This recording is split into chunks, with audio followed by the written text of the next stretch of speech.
বললো, সত্যি বললো। হ্যাঁ বলো। আমাদের মধ্যে বিশেষ নাট্য ব্যক্তিত্ব ভাস্কর পাল মহাশয়কে পেয়েছি। আমাদের এই আজকের যে নাট্য ওয়ার্কশপ, সেই ওয়ার্কশপে তিনিও প্রশিক্ষণ দেবেন। তার কিছু কথা আমরা জানতে চাই, তার কেমন লাগছে। প্রথমেই ধন্যবাদ জানাবো এই যে নাট্য কর্মশালা, তার যে দুই আয়োজক হরদা থিয়েটার জোন, তার কর্ণধার তপন দাস এবং বাংলার সিঞ্চন আমাদের দাদা দাঁড়িয়ে আছেন যোগরাজ চৌধুরী। এই দুই দাদা এবং তাদের দলের সমস্ত সদস্যকে আমার তরফ থেকে ধন্যবাদ। এবং তার সাথে সাথে দাদা যে বললো নাট্য ব্যক্তিত্ব, আমি একজন নাট্যকর্মী, ব্যক্তিত্ব এখন হইনি বা হতেও চাই না, কাজটা করে যেতে চাই। সেই আকর্ষণেই, সেই টানেই এখানে ছুটে আসা এবং চারিদিকে সবুজের মধ্যে এই যে আয়োজন, এটা একটা বাড়তি অক্সিজেন যোগায়।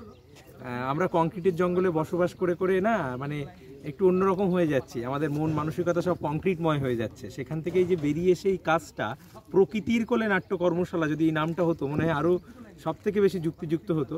এখানে কৌশিকদা পিছনেই কাজ করাচ্ছেন, আমি শুনছিলাম যে আমাদের শরীর কিভাবে থিয়েটারের সাথে সম্পৃক্ত হয়, বা মানে শুধুমাত্র আমি এখানে কাজ করাতে আসিনি, কাজ শিখতেও এসেছি।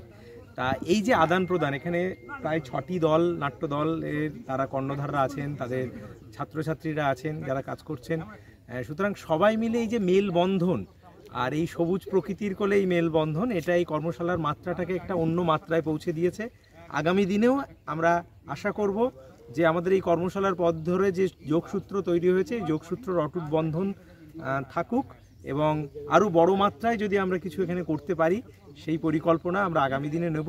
আপনারা আমাদের সাথে থাকবেন, সাথে থাকবেন শিল্পী বিতান, যারা এই পোর্টাল আমাদের প্রচারের সহায়তা করছে, তাদেরকেও আমরা আন্তরিক ধন্যবাদ জানাই।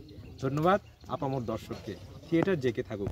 নমস্কার। আপনাকেও আমাদের তরফ থেকে অসংখ্য ধন্যবাদ।